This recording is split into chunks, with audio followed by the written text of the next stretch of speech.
پیشگاه آقا بقیت الله الاعظم ارواح ناقدا زمان بدان در رو تمام شده است.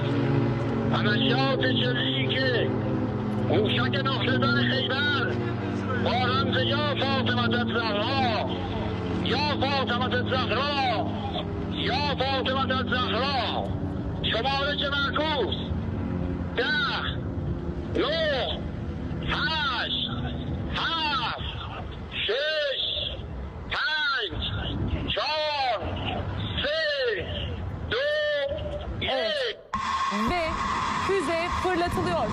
Hayber füzesi. İsrail İran tüm dünyaya güç gösterisi yapmak adına bu görüntüleri servis ediyor.